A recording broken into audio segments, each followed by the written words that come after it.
जय हिंद। आज हम ये देखते हैं कि इंडिया और चाइना में युद्ध होता है तो किसके पास कौन सा हथियार ज़्यादा है और कौन सा हथियार खतरनाक है, दोनों इसका किस तरह से प्रयोग करेंगे। तो सबसे पहले हम ये देखते हैं कि इंडिया और चाइना के बीच में दोनों की आर्मी की रैंकिंग कितनी है।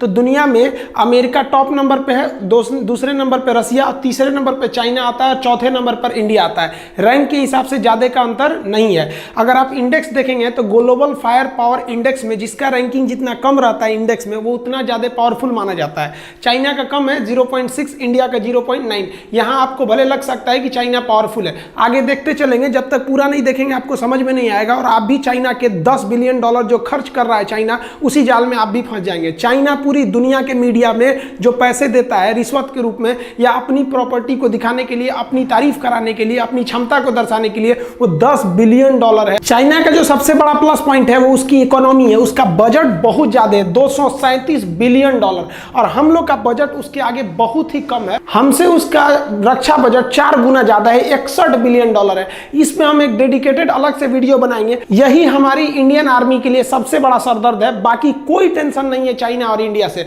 आगे देखिए, लेकिन ऐसा नहीं है कि चाइना के पास बहुत ज्यादा है, उसके पास कुछ कर्ज भी है। $1.5 ट्रिलियन उसके पास कर्ज है, विदेशी कर्ज, और भारत के पास $0.5 ट्रिलियन कर्जा है। तो उसका पैसा ज्यादा खर्चा कर रहा है, 4 गुना, तो हमसे 3 गुना ज्यादा कर्जा भी ले रखा है। लेकिन चाइना का व्यापार इतना ज्यादा है कि उसके पास विदेशी मुद्रा 3000 ट्रिलियन है, और हमारे पास विदेशी मुद्रा जो है, फॉरेन मनी जो रिजर्व में रखा गया है, वो केवल 400 ट्रिलियन है। तो उसके पास व्यापार से ज्यादा फायदा होता है। लेकिन यहाँ युद्ध में हमको मेन ज्योग्राफिकली समझना है कि किसको ज्यादा बेनिफिट होने वाला है। देखिए, चाइना का ये वाला जो स्टेट है, ये तिब्बत है, इसको उसने कब्जा किया। इसकी सबसे बड़ी खराबी ये बहुत ज्यादा हाइट पे है। और ये वाला इधर वाला राज्य सिंजियांग, यहाँ पर मुस्लिम बहुल्य क्षेत्र है जिस पर चाइना काफी अत्याचार करता है, तो इधर से ज्यादा सपोर्ट मिलने वाला नहीं है। लेकिन ये तो उसके अंडर में आता है। इसकी सबसे बड़ी समस्या क्या है, यहाँ इतना भयानक हाइट है कि जहाज यहाँ उतना अच्छा से काम नहीं कर पाते हैं। अभी समझाएंगे हाइट की वजह से जहाज अच्छा क्यों नहीं काम कर पाते हैं सब। दूसरा कि चाइना को अपनी आर्मी को 2 तरह से ट्रेन करना है। एक चाइना के लिए सबसे बड़ा कंट्रोवर्सी है, उसके लिए अमेरिका। चाइना अमेरिका के लिए भी प्रिपेयर रहता है, इसलिए उस ढंग से तैयारी करता है, और इंडिया के लिए। लेकिन इंडिया अपना मेन थ्रेट चाइना को मानता है, इसलिए इसके जितने भी हथियार है वो चाइना को ध्यान में रख के किए गए। इसलिए इंडिया के हथियार आपको कम दिखेंगे क्योंकि हमारे पास सिंगल दुश्मन है। और पाकिस्तान की तो बातें छोड़िए उसको। अब चाइना के सामने क्या है, उसको कुछ अमेरिका को काउंटर के लिए हथियार रखने हैं, कुछ इंडिया के लिए। अमेरिका से लड़ना है तो एयरफोर्स नेवी से लड़ोगे, और इंडिया से लड़ना है तो फिर आर्मी से लड़ोगे। तो इसलिए उसकी संख्या ज्यादा दिखती है। ज्यादा इसलिए दिखती है, ज्यादा बवाल पाल के रखा है। अगर हम टोटल एयरक्राफ्ट की बात करें तो इधर हम चाइना का लिखते हैं, इधर इंडिया का लिख रहे हैं। चाइना के पास 3210 एयरक्राफ्ट है, हर तरह के एयरक्राफ्ट को मिला के, जबकि इंडिया के पास 2123 एयरक्राफ्ट है। तो यहाँ एयरक्राफ्ट की संख्या इंडिया के पास कम है और इसके पास ज्यादा है। लेकिन चाइना चाह के भी अपने एयरक्राफ्ट से इंडिया के लिए ज्यादा एक्शन नहीं ले सकता है, जिसके कुछ कारण है। चाइना के पास जो कॉम्बैक्ट एयरक्राफ्ट है, ये चाइना के पास सबसे बड़ा पावरफुल कॉम्बैक्ट एयरक्राफ्ट है, वो 1232 है, जबकि इंडिया के पास देखिएगा तो केवल 538 है। यहाँ चाइना के ये एयरक्राफ्ट पावरफुल भी है, नो डाउट, ये हम भी कहते हैं पावरफुल है। इंडिया के एयरक्राफ्ट भी बहुत तगड़े हैं। इधर जो आप हाल ही में राफेल आया है, ये कॉम्बैक्ट जहाज क्या होते हैं, आमने सामने लड़ाई में काम आते हैं। वो ग्राउंड पे भी हमला कर सकते हैं, सामने भी हमला कर सकते हैं। लेकिन चाइना के ये कॉम्बैक्ट एयरक्राफ्ट और इंडिया के एयरक्राफ्ट में सब बहुत ज्यादा हथियार भर जाते हैं, जिस वजह से इसका वजन बहुत भारी हो जाता है। लेकिन चाइना का ऊपर जो इंडिया से सटने वाला तिब्बत का एरिया है, वो 4000 से 5000 मीटर की ऊंचाई पर है। वो ऑलरेडी उतनी ऊंचाई पर है। उसके बाद से जहाज को ऊंचा जाना है 5000 मीटर और। अब इतनी हाइट पे जाने की वजह से इसमें जेट इंजन लगा रहता है, और जेट इंजन की खासियत क्या होती है कि उसे ऑक्सीजन चाहिए। बिना ऑक्सीजन के उसका अंदर का पेट्रोल जलेगा ही नहीं। वो रॉकेट इंजन थोड़ी है जो अंतरिक्ष में चला जाए। जेट इंजन को ऑक्सीजन चाहिए, और ये जमीन खुद ही 5000 मीटर की ऊंचाई पर है, और 5000 और जाइएगा तो उतने ऊंचाई पर ऑक्सीजन लेवल बहुत ही घट जाता है, जिस वजह से उसकी इंजन की क्षमता घट जाती है। अब इंजन की क्षमता घट जाएगी तो आप चाह के भी आपकी ये 4थी पीढ़ी का जहाज और 5वीं पीढ़ी का जहाज किसी काम का नहीं रह गया। मान के चलिए कि आपकी क्षमता बहुत ज्यादा है, लेकिन ऑक्सीजन की कमी से आपका इंजन ही काम करना छोड़ देगा, जिस वजह से आप चाह के भी ज्यादा हथियार नहीं ले सकते हैं, ज्यादा हाइट पे नहीं जा सकते हैं। और अब तो उतना पार करके अगर आप आइएगा इंडिया की ओर, तो एक तो पहले ही आप तो कम लोड उठाए ही थे, रास्ते में भी आपका कुछ फ्यूल खत्म हो गया।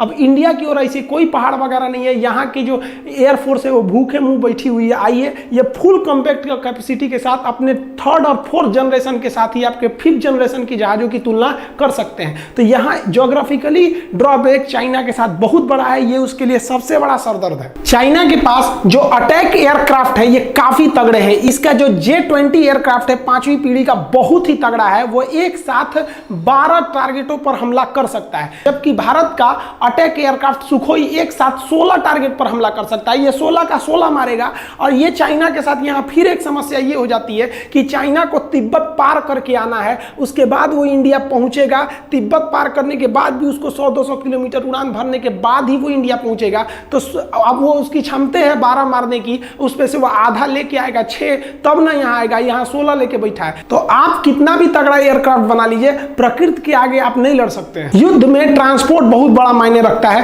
कौन पहले ट्रांसपोर्ट में पहुंचता है? तो ट्रांसपोर्ट विमान चाइना के पास 224 है और इंडिया के पास 250 ट्रांसपोर्ट विमान है। इसके पास विश्व प्रसिद्ध C-17 ग्लोब मास्टर है, जिसकी क्षमता बहुत ही ज्यादा है। और चाइना को यहाँ फिर दिक्कत होगा कि हैवी लोड आप कम ऑक्सीजन से उठा ही नहीं सकते हैं। तो इसके पास आप इस तरह से देखेंगे तो इसको यहाँ पे भी दिक्कत का सामना करना पड़ेगा। जो हेलीकॉप्टर होते हैं उसका तो प्रिंसिपल यही है कि वो हवा के थ्रस्ट पे ही उड़ते हैं, ऊंचाई पे जा सकते हैं। और यहाँ पर ऑक्सीजन लेवल घटने की वजह से हवा का थ्रस्ट भी नहीं रह जाता है।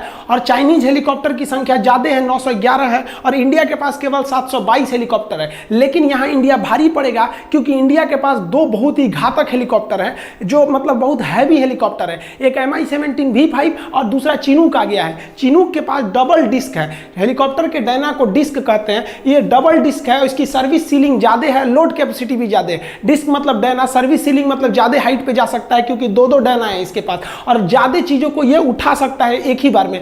जबकि चाइना के हेलीकॉप्टर के पास सर्विस सीलिंग की क्षमता कम है, क्योंकि इनके पास अधिकांश हेलीकॉप्टर सिंगल डिस्क के ही है। आर्मी को बढ़त देने के लिए अटैक हेलीकॉप्टर काफी जरूरी होते हैं। चाइना के Y-20 हेलीकॉप्टर जो है, उनके पास अटैक हेलीकॉप्टर 281 अटैक हेलीकॉप्टर है, जबकि भारत के पास महज 23 अटैक हेलीकॉप्टर है। लेकिन इस अटैक हेलीकॉप्टर के साथ Mi-24 और अपाचे हेलीकॉप्टर को शामिल करने के बाद भारतीय एयरफोर्स का अपाचे हेलीकॉप्टर विश्व प्रसिद्ध है। इसने कई युद्धों में अपनी जंग को दिखाया है, जबकि चाइनीज हेलीकॉप्टर अभी किसी भी लड़ाई को नहीं लड़े हैं। एक बात बताइए, आप खूब अच्छे से एग्जाम की तैयारी कर लीजिए, जगह जगह टेस्ट माराइए, इस कोचिंग में उस कोचिंग में टेस्ट दे दीजिए, लेकिन क्या आप गारंटी दे सकते हैं कि आप एग्जाम में पास होइएगा? देखिए, टेस्ट देना अलग होता है, प्रैक्टिस देना अलग होता है, लेकिन एग्जाम को सॉल्व करना अलग होता है।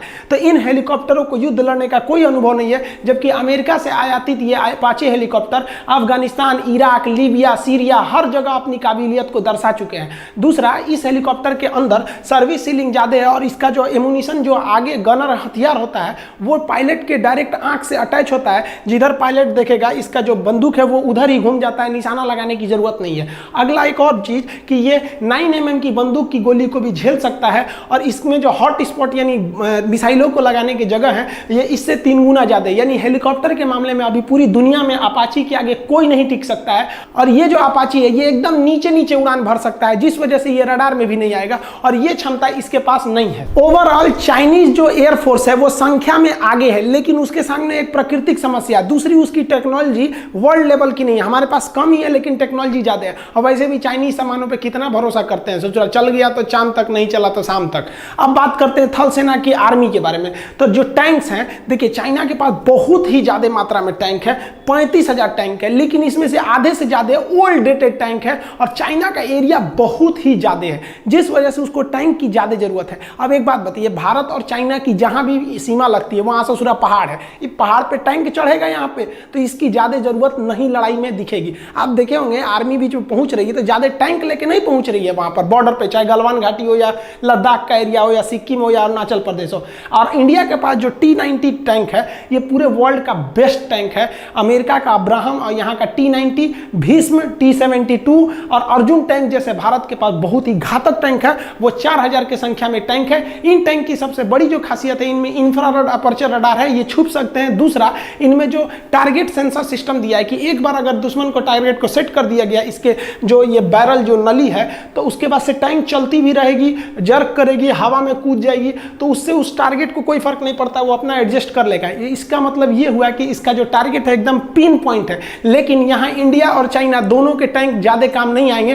टैंक बेसिकली चाइना बॉर्डर पे नहीं बल्कि पाकिस्तान बॉर्डर पे ज्यादा यूज किए जाएंगे। आर्मर्ड व्हीकल की बात करेंगे तो ये एक ऐसा गाड़ी होता है जो बुलेट प्रूफ होता है, इसके अंदर सैनिकों को बैठाकर दूसरे जगह पे ले जाया जाता है। तो इंडिया के पास जो आर्मर्ड व्हीकल है वो 8000 8500 की संख्या में है, 8686 है, जबकि चाइना के पास ऐसे आर्मर्ड हथियार 33,000 है। इस आर्मर्ड हथियार की चाइना की ज्यादा जरूरत है। क्यों? क्योंकि चाइना के पास विवाद ज्यादा है, उसको हांगकांग संभालना है तो इन्हीं से उसको आर्मी को भेजना है। सिंजियांग में दिक्कत है, जबकि इंडिया में आर्मी को इंटरनल कंट्री में कोई दिक्कत नहीं है, चाइना को ज्यादा दिक्कत है। गलवान घाटी में आए थे लोग, चाइना वाले लोग कॉम्बैक्ट लेके देखिए उलाट दिया सब इंडियन आर्मी वाला। कुछ ससुरे कमेंट कर रहे हैं कि चाइना का नहीं मरा। अरे बकलोल, अमेरिका ने स्पष्ट कह दिया है कि उसने सैटेलाइट से देख के बता दिया है कि एम्बुलेंस की आवागई ज्यादा थी, वहां पर लेफ्टिनेंट कमांडर रैंक का अधिकारी मरा है और 40 से ज्यादा मौत हुई है। इंडिया में जब हम पिछला वीडियो बनाए थे तो उसमें 3 बताए थे, इंडिया में लगभग 20 जवान शहीद हो गए हैं। अभी ये संख्या घट बढ़ सकती है, इस पर ये अभी लास्ट डाटा नहीं है। लेकिन चाइना का खुद का न्यूज ने क्या कहा है कि चाइनीज सोल्जर को भी काफी ज्यादा कैजुअलिटी उठानी पड़ी है। हम इस बात को स्वीकार करते हैं, लेकिन ये नंबर नहीं बताएंगे क्योंकि इससे हमारे देश के अंदर लोगों के अंदर एक अलग सी भावना आ जाएगी। इसका मतलब आपके अंदर ज्यादा मरे हैं लोग, तभी आपकी आर्मी लोग पूछेंगे आपसे। सेल्फ प्रोपेल गन वो होते हैं जिनके अंदर ऑटोमेटिक कैनन यानी बारूद को लोड करके हमला किया जाता है। चाइना के पास लगभग 3800 सेल्फ प्रोपेल गन है, जबकि इंडिया के पास महज 250 है।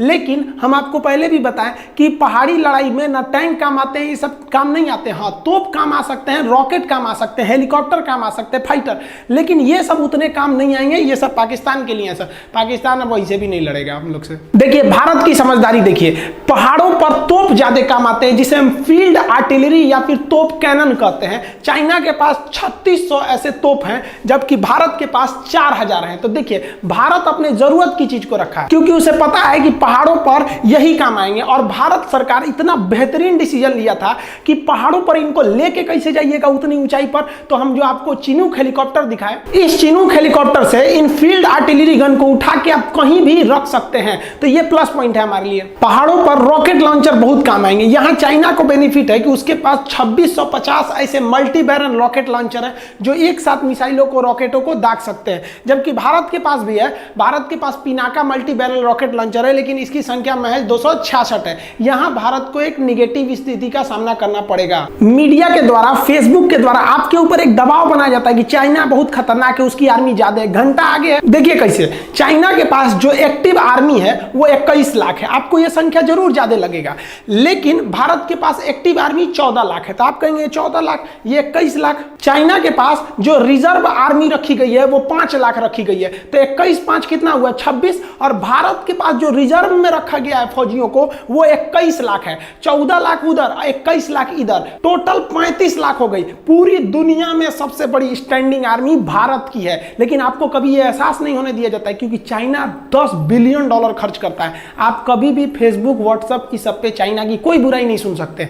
चाइना को पता है उसकी हकीकत, इसलिए वहां के लोगों को फेसबुक, व्हाट्सएप ये सब इस्तेमाल करने पर बैन है, क्योंकि उनके जितना भी प्रचार कर रहे हैं वो सारे उजागर हो जाएगा। देखिए नेवी की बात करते हैं तो जो चाइना के पास फ्लीट यानी जहाजों का बेड़ा है वो 750 जहाजों का पूरा फ्लीट है, जबकि भारत के पास 285 जहाजों का फ्लीट है। आप कहेंगे यहां तो चाइना को प्रॉफिट है, नहीं प्रॉफिट है। वो दक्षिणी चीन सागर को छोड़कर नहीं हट सकता है, क्योंकि वहां छोड़ेगा तो उसके विरोधी सब वहां पे चढ़ जाएंगे। और भारत का हिंद महासागर में कोई विरोधी नहीं है और ना ही किसी की औकात है जो भारत से लड़ सके। चाइना के पास अभी 2-2 एयरक्राफ्ट कैरियर है। ये एयरक्राफ्ट कैरियर इतने बड़े होते हैं कि इस पे जहाजें उतर सकती हैं। ये आपको संख्या में ज्यादा लगेगा, ये नए नए अभी शामिल किया है। और हम लोग अपने सेना में से 3-3 ठो एयरक्राफ्ट कैरियर रिटायर कर दिए। अतः चाइना को इन एयरक्राफ्ट कैरियर के यूज करने का कोई एक्सपीरियंस नहीं है। और हमने 1971 में पाकिस्तान का वीडियो बनाया, आप देखिएगा कितने खतरनाक था हमारा विक्रांत। फिलहाल हमारे पास एक एयरक्राफ्ट कैरियर है, लेकिन ये इन दोनों पर भारी पड़ेगा क्योंकि ये रूस का बना हुआ है। विक्रमादित्य काफी शक्तिशाली है और हम लोगों को नेवी का एक बहुत बड़ा एक्सपीरियंस है। देखिए चाइनीज नेवी का जो सबसे बड़ा पावर है ना वो उसकी पनडुब्बी सबमरीन का है। इसे साइलेंट किलर कहते हैं, ये पानी के अंदर रहता है। चाइना के पास इसकी संख्या 74 है और भारत इस मामले में बहुत ही पीछे है। इसकी संख्या 16 है और आधे से ज्यादा पुराने हैं। अब भारत सरकार ने डिसाइड किया कि अगर हम इनकी संख्या बढ़ाएंगे तो हमें 50 साल लग जाएगा, क्योंकि हम 10 साल में केवल 5 ही पनडुब्बियां बना सकते हैं। इसमें क्या किया जाए तो भारत सरकार ने सबसे खतरनाक डिसीजन लिया। भारत सरकार ने अमेरिका से P-8I विमान खरीद लिया। P-8I विमान को सबमरीन मरीन हंटर कहते हैं। ये हवा में उड़ते उड़ते पनडुब्बियों को ऊपर से ही पहचान जाता है कि समुद्र के अंदर है, उन्हें मार देता है। अतः इन पनडुब्बियों की संख्या धरी की धरी रह गई। अब हम लोग इन पनडुब्बियों से सुरक्षित भी हो गए और धीरे धीरे हम फ्रांस की मदद से पनडुब्बियां बना भी रहे हैं। तो आप इस चीज को समझिए, वरना आप केवल संख्या देख के ना उलझ जाएंगे। डिस्ट्रॉयर क्या होते हैं? देखिए, एयरक्राफ्ट कैरियर से थोड़े छोटे साइज में होते हैं, लेकिन ये बहुत ही घातक हमला करते हैं डिस्ट्रॉयर। तो चाइना के पास 36 डिस्ट्रॉयर है और भारत के पास 10 विध्वंसक यानी 10 डिस्ट्रॉयर है। लेकिन ये सब आधुनिक डिस्ट्रॉयर है और ये पुराने टेक्नोलॉजी के हैं। इन सभी के बावजूद चाइना के पास नेवी की संख्या बहुत ज्यादा है। लेकिन एक बात की गारंटी लेते हैं कि चाइनीज नेवी हिंद महासागर में नहीं आएगी। इसके दो कारण हैं, हम आपको अभी समझाते हैं। डिस्ट्रॉयर से थोड़े छोटे आकार में जो होते हैं वो होते हैं फ्रीगेट। फ्रीगेट जो होते हैं थोड़े स्टील टेक्नोलॉजी के होते हैं, इनमें मिसाइलें ज्यादा लगी रहती हैं और ये अग्रिम पंक्ति में आगे आगे चलते हैं। फ्रीगेट ये समुद्र के अंदर बिछाए गए माइंस के खिलाफ भी उन माइंस को न्यूट्रल कर देते हैं। तो चाइना के पास 52 फ्रीगेट है और भारत के पास 13 फ्रीगेट है। फ्रीगेट से भी छोटे आकार के जो होते हैं वो होते हैं कॉर्बेटर। ये जो है चाइना के पास कॉर्बेटर की संख्या जो है वो 50 है और इंडिया के पास 19 है। ये पनडुब्बियों के अंदर भी हमला कर सकते हैं, पनडुब्बियों को मार सकते हैं एंटी सबमरीन हथियार के द्वारा से। तो यहां भी आपको चाइना की संख्या ज्यादा लगेगी। पेट्रोलिंग के लिए जो कोस्ट गार्ड के जहाज होते हैं उन्हें हम कहते हैं पेट्रोलिंग वेसल। ये चाइना के पास 220 है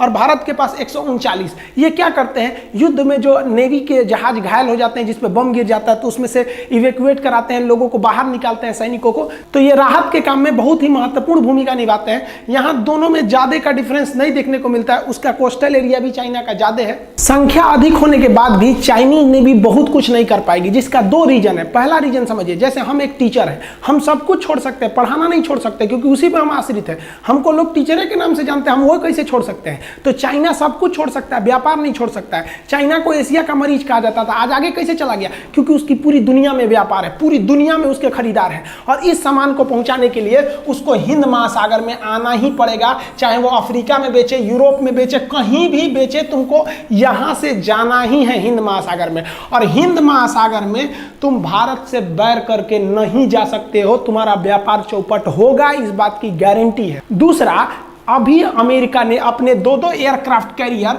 दक्षिणी चीन सागर में भेज दिए हैं। ये जानबूझ के भेजे हैं। आप अभी सुने होंगे कि मोदी जी में और डोनाल्ड ट्रंप में फोन पे वार्तालाप हुई थी, ये सीक्रेट बात थी। लेकिन आप अभी सोचिए अपने मन से कि चाइना और अमेरिका में कोई दिक्कत ही नहीं है, लेकिन अमेरिका ने अपने बहुत ही भीषण जंगी जहाजों को, विध्वंसक जहाजों को पूरा ग्रुप भेज दिया, जिसमें 2-2 एयरक्राफ्ट कैरियर है। अब चाइना के पास 2 एयरक्राफ्ट कैरियर है और 2 अमेरिका भेज दिया, तो वो यहां से अब हट ही नहीं सकता है क्योंकि उधर है। अब यहां हिंद महासागर में इंडियन नेवी एकदम फ्री हो गई। अब अगर इंडियन नेवी आगे बढ़ती भी है तो अमेरिका और इंडिया एक साथ हो जाएंगे। यहां ऑस्ट्रेलिया से पहले समझौता हो गया है और इंडिया के मैटर पे कभी भी रूस उसके साथ नहीं आएगा। और आप सोच रहे होंगे, पाकिस्तानी कमेंट करते हैं हम चाइना के साथ आ जाएंगे। अरे बकलोलवा कहीं का, अमेरिका तुमको पैसा देना बंद करेगा, ससुरा अंडरवियर नहीं खरीद पाओगे तुम लोग। और भारत के कहने पर अगर भारत के मामले में टांग लड़ाएगा तो अमेरिका जानता है कि भारत को रोकने का मतलब चाइना को रोकना, और चाइना अगर नहीं रुका तो अमेरिका के लिए दिक्कत होगा। इसलिए अमेरिका पाकिस्तान को दिए जाने वाली आर्थिक मदद को रोकने की धमकी देगा और इस धमकी से ही तुम लोग का पैंट गीला हो जाएगा। देखिए, हम लोग को केवल डराया जाता है कि चीन की सेना बड़ी है, उसके पास पैसे ज्यादा है, संसाधन ज्यादा है। गलत है, हमें उसकी सेना से नहीं लड़ना है। देखिए, मेरा अपना मानना है चीन को माइंड से हराना है। सबसे पहले हमको चीन के 8 जगहों पर हमला करना है और इसमें से सबसे पहले हमको चीन के सैटेलाइट मार के गिराने हैं। आप कहिएगा कि वो इंडिया का सैटेलाइट नहीं मार के गिरा सकता है। देखिए, सैटेलाइट कहां घूम रहा है अंतरिक्ष में, इसको पता करने की टेक्नोलॉजी केवल अमेरिका के पास है और रूस के पास है।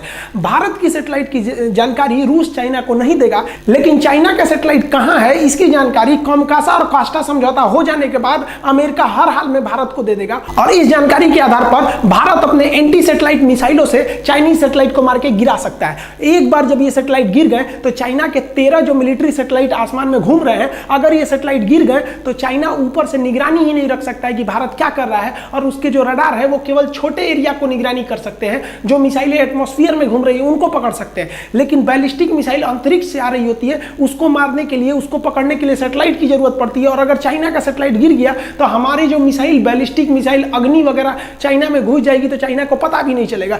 जैसे ये सैटेलाइट गिरे, चाइना का एक बहुत बड़ा ड्रॉबैक होगा उसकी निगरानी, सर्वेलांस में। और इसके बाद जो सबसे तेज एक्शन लेता है, देखिए सैटेलाइट गिर गया तो चाइना की मिसाइलें भी काम नहीं कर सकती है, और उसके बाद अचानक जो चाइना के जो एयर स्ट्रिप हैं, हवाई पट्टियां, इन पर ताबड़तोड़ हमला करना चाहिए। जो तिब्बत और सिंजियांग का एरिया जो भारत से लगता है, इन एयर स्ट्रिप को गिराने के बाद चाइना कोई भी काउंटर अटैक नहीं कर सकता है। हम लोग को मेन चाइना को आगे बढ़ने से रोकना है। जैसे एयर स्ट्रिप टूट गए, चाइनीज विमान हवा में उड़ान नहीं भर सकते बिना एयरपोर्ट की मदद से। इसके बाद हम लोग को चाइना के पावर ग्रिड पर हमला करना है। चाइना में 2 सबसे बड़े पावर ग्रिड है जो हर जगह इलेक्ट्रिसिटी देते हैं। अगर हम इस पावर ग्रिड को गिरा दिए, एक भी बम गिरा ना पावर ग्रिड पे, पूरा चाइना के अंदर ब्लैकआउट हो जाएगा, उसके अंदर बिजली कट जाएगी। आप सोचिए, आपके यहाँ 2-3 दिन बिजली कट जाएगी, हर एक चीज ठप हो जाएंगे, कितना आपका इन्वर्टर बैकअप पावर देगा। तो जैसे ये बिजली ठप होगी, पावर बैकअप के अभाव पर जो छोटे मोटे रडार हैं, इनको भी पावर नहीं मिल पाएगा, वो भी बंद हो जाएंगे। और उसके बाद चाइना का जो सबसे बड़ा डिपो है, जितने बड़े बड़े पेट्रोलियम के डिपो हैं, इन डिपो को उड़ा देना चाहिए। इस डिपो को उड़ाने पे डबल फायदा होगा, एक उसका पेट्रोल जाएगा, दूसरा ये खुद उसके लिए एटम बम साबित होगा, ये खुद ही ब्लास्ट कर जाएगा और अगल बगल में अफरा तफरी मिल जाएगी। इसके बाद चाइना अपने रेल नेटवर्क की मदद से सोचेगा अपनी सेना को जल्दी से जल्दी बॉर्डर तक पहुंचाया जाए। इसके लिए भारत को तुरंत उसके जो मेन रेलवे जंक्शन है, जहां ज्यादा रेलवे आके जुड़ती है, उन रेलवे जंक्शन को ध्वस्त करना चाहिए, ताकि रेल जो है तेजी से नहीं आ सके, क्योंकि एयरपोर्ट के बाद चाइना अपना मेन फोकस करेगा रेलवे के थ्रू। तो रेलवे को ध्वस्त कर देना चाहिए तुरंत। स्ट्रेटेजिक फोर्सों को और एयरफोर्स के द्वारा उसके बड़े बड़े जितने भी सड़क पर बनाए गए पुल हैं, इसको ध्वस्त करना चाहिए, क्योंकि चाइना का एरिया पहाड़ों वाला एरिया है और वहां हमेशा हर 10-15 किलोमीटर बाद एक ब्रिज आता है। ब्रिज तोड़ दीजिएगा तो 2-3 महीना से कम समय में बनेगा ही नहीं, इतने में तो युद्ध खत्म हो जाएगा। तो इसको रोकने से चाइना की बढ़त रुक जाएगी। इन 6 हमले से चाइना का मनोबल पूरी तरह टूटेगा। उसके बाद जो चाइना की ऑर्डिनेंस फैक्ट्री है, जहां तोप, गोले, बारूद कारखाने, ये सब के जो कारखाने हैं, जहां बंदूकें बनती हैं, उन सब पे तुरंत ध्वस्त करके हमला से उड़ा देना चाहिए। इससे जो उसका बैकअप सपोर्ट था, ये टूट जाएगा और बैकअप टूटने के बाद उसे इस विषम परिस्थिति में कोई दुनिया मदद नहीं करेगी। और चाइना जो सबसे ज्यादा कूदता है अपने व्यापार पे ना, उसके व्यापार को समुद्र के रास्ते होते हैं, उसके जितने भी बड़े बंदरगाह हैं, उस पर तेजी से हमला करके एक साथ तोड़ देना चाहिए इन सबको। हमारे हिसाब से चाइना की इन 8 जगहों पर हमला करेंगे, चाइना की कमर टूट जाएगी। लेकिन चाइना हमको अपनी केवल मजबूत चीजों को दिखाता है कि हमारे पास 21 लाख आर्मी है। अरे कोई आर्मी धरी की धरी रह जाएगी ससुराई, तुम्हारा ये 8 चीज टूट गया ना, तो तुम देखा ना 21 लाख फौज है कि 21 करोड़ है, कुछ नहीं होने वाला है। और ऐसा हो सकता है, ऐसा किया गया है। इजराइल ने 6 दिन की लड़ाई में पूरी अरब देशों के, मिडिल ईस्ट के देशों को हरा दिया था। ना कोई उसका साथी था, ना पूरे पड़ोसी उसके दुश्मन थे सब। इसके बावजूद उसने पूरे अपने अरब देश के दुश्मनों को धूल चटा दिया, चाहे वो उसके अगल बगल का मिस्र हो, सीरिया हो, लेबनान हो, सबको हरा दिया। और इजराइल वो सारे हथियार, वो सारी टेक्नोलॉजी भारत को देने के लिए हर एक रणनीति तैयार है। अतः भारत अगर इस तरह से हमला करेगा तो हम लोग ज्यादा भारी पड़ेंगे। लेकिन हमको क्या दिखाया जाता है कि हमको आर्मी से लड़ना है, एयरफोर्स से लड़ना है, अभी मेंटली लड़ना है। पहले ये थूर दीजिए और उसके बाद एक आर्मी आओ। सोचा तो आप बहुत ज्यादा टैंक करना, ले आओ टैंक उठा के हम लोग यहाँ खूंटा में बांधेंगे टैंक को। देखिए, अगर चाइना पर इस तरह से हमला होगा तो अगले 100 साल तक चाइना खड़ा नहीं हो सकता है। और इसके बाद हमें तुरंत चाइना के इंतरी भाग में, यानी उसके तिब्बत में विद्रोह खड़ा करके तिब्बत को स्वतंत्र कराने के लिए पूरी दुनिया को एकजुट हो जाना चाहिए। अभी दलाई लामा ने भी कहा है भारत को कि अगर भारत तिब्बत को स्वतंत्र कराएगा तो तिब्बत भारत का साथ देगा। तो तिब्बत पे तुरंत इस तरह से एक्शन ले लेना चाहिए। तो भारत को तिब्बत के मामले को भी जोर से उठाना चाहिए, क्योंकि अगर मान लीजिए हम किसी से 100 रुपया ले लिए हैं और हम चाहते हैं वो 100 रुपया हम हड़प ले, तो हमें उसको क्या करना चाहिए? जब वो आदमी मिले ना, तो हमको कहना चाहिए हमारा 1000 रुपया दो, हमारा 1000 रुपया दो। आदमी कहेगा कैसा 1000, कैसा 1000? पंचायत बैठेगा तो फिर हो गया, चलो भाई 1000 का मैटर नहीं है, और पीछे वाला 100 रुपया गायब हो गया। इसीलिए भारत को तुरंत तिब्बत और ताइवान के मामले को हाईलाइट करना चाहिए कि चाइना उसी में उलझ जाए, लद्दाख है, सबका मैटर ही नहीं उलझे। चाइना को खाली छोड़ेंगे तो फिर वो आपको बर्बाद करेगा। अतः हमारे नीति निर्देशकों को भी ये ध्यान रखना चाहिए और उन्हें अपनी सेना को इस तरह से ट्रेन करना चाहिए कि हमें चाइना की इन 8 जगहों पर एक ही बार हमला करना है, जिस तरह से इजराइल ने किया था। और उसके बाद तिब्बत के मैटर को हाईलाइट करके तिब्बत को स्वतंत्र कराना चाहिए। और हमारे नीति निर्देशकों को इस चीज को ध्यान में रखना चाहिए कि तोप टैंक का जमाना अब पुराना हो गया, अब आपका मेंटली लड़ाई लड़ेगी। अभी भारत के पास 2 सबसे घातक हथियार है। आप देखिए सबसे घातक हथियार हमारे पास कौन है? अभी जो भारत के कमाल संभाले ना नरेंद्र मोदी, बहुत ही ढीठ प्रधानमंत्री है। इंदिरा गांधी के बाद इतना ढीठ प्रधानमंत्री अभी हमको अब देखने को मिला है। देखिए नरेंद्र मोदी का डिसीजन कितना तगड़ा था कि जैसे गलवान घाटी में खबर आई कि भारत के 20 जवान शहीद हुए हैं और चाइना के 43 कुत्ते मरे हैं, और वो लोग भी मरे हैं, क्योंकि ये जो है पूरी तरह से अमेरिका का न्यूज है। उसने कहा है कि हमने क्लोज मॉनिटरिंग की है। अमेरिका ने रिपोर्ट दिया है कि चाइना के गलवान घाटी के एरिया में चाइना ने एम्बुलेंस और एयरलिफ्ट से अपनी लाशों को उठाकर ले गया, और चाइना ने खुद कहा है कि हम इसको ज्यादा हम संख्या नहीं बताएंगे क्योंकि हमारे देश में इसके एक निगेटिव इफेक्ट पड़ सकता है। और चाइना ने क्या कहा है कि भारत सरकार को भारत के सैनिकों को माफी मांगना चाहिए। इसका मतलब जो पिटाया है वही ना कहता है कि दूसरा आदमी माफी मांगे। और कुछ लोग को तो भरोसे नहीं हो रहा है कि भारत वाले भी चाइना को मारे होंगे। ऐसे लोग को यो भरोसा नहीं होता है कि ससुरा अपने बाप के हैं कि नहीं है। चाइना वाले छोटे छोटे होते से कुंफू कराटा मार रहे थे सब, बॉर्डर पे आके ये कराटा मार रहे थे सब ऐसे ऐसे। अब भारत के सैनिक गांव में खेती किया हुआ आलू बोया हाथ से पकड़ के मुड़िया ईट दिया, कैसे जुड़ा चाय चुई करता है हमारे यहाँ। इतनी तो होते हैं चाइनीज। जब भारतीय सैनिक कद काठी से भी हैवी साबित होते हैं सब उनके सामने। मोदी जी ने देखा कि यहाँ पर बहुत ही ज्यादा टेंशन बढ़ते जा रहा है। चाइना ने क्या कहा था कि हम 8 घंटे में फौज उतार सकते हैं। मोदी जी ने कुछ नहीं बोला और मोदी जी ने 1 लाख फौज को घुसा दिया लद्दाख के एरिया में और गलवान घाटी से महज 5 किलोमीटर पीछे रोका हुआ है। अगर वो फौजी चाहे तो आधे घंटे में 30 मिनट में पैदल पहुंच जाएंगे गलवान घाटी पे। और चाइना कहता है हमारा ट्रांसपोर्ट बहुत बढ़िया है, हम 8 घंटा में पहुंच सकते हैं। देखो यहाँ आधा घंटा में पहुंच सकते हैं। 1 लाख को पहुंचा दिया नरेंद्र मोदी ने। अब बोला तक नहीं किसी को कि हम पहुंचा दिए। मोदी जी ने भी स्पष्ट संकेत दे दिया। हमारे विदेश मंत्री जयशंकर जी ने कह दिया है कि इस गलवान घाटी में जो हुआ विवाद के बाद भारत और चाइना के बीच जो रिश्ते हैं इसमें काफी ज्यादा दरार देखने को मिलेगी। अर्थात भारत व्यापार के क्षेत्र पर भी उसका विरोध करेगा।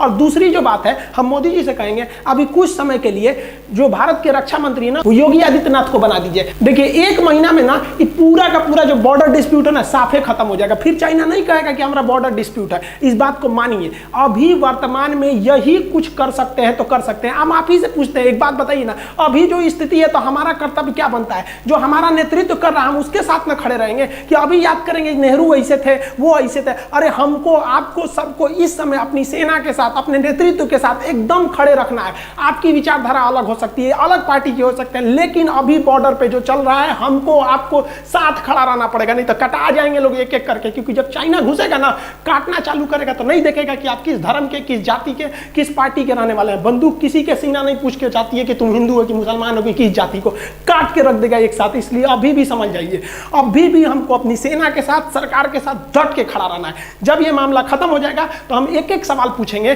कि आपने क्या किया था हर चीज को, लेकिन अभी पूछना गलत है। देखिए अगर आपको लगता है हम किसी पार्टी के समर्थक हैं तो गलत बात है। हम किसी भी पार्टी को सपोर्ट नहीं करते, लेकिन हम कहते हैं कि जो अभी वर्तमान परिस्थिति है अभी इन्हीं से संभलेगा। नहीं तो आप ही कमेंट करके बताइए ना कि कौन किससे संभलेगा। अभी क्या कर सकते हैं? अभी हमको हर हाल में साथ देना पड़ेगा।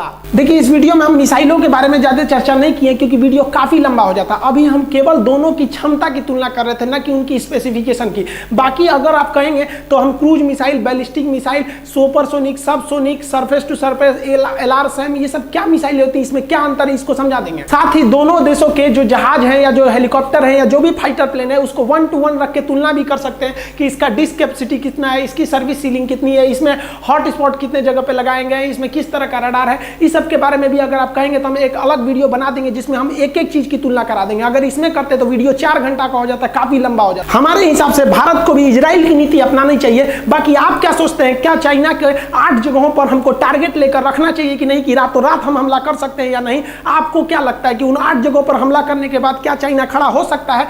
चाइना पूरी दुनिया में कोरोना बांट दिया। हमारे ख्याल से जो अन्य बॉर्डर पे है ना, भारत सरकार को हॉस्पिटल से उठा कोरोना मरीज को वर्दी पहना के घुसा देना चाहिए चाइना बॉर्डर पे। लो ससुरा धकिया, देखो तू ससुरा कोरोना बांटा, हम वो बांट देंगे तुरा यहाँ पे।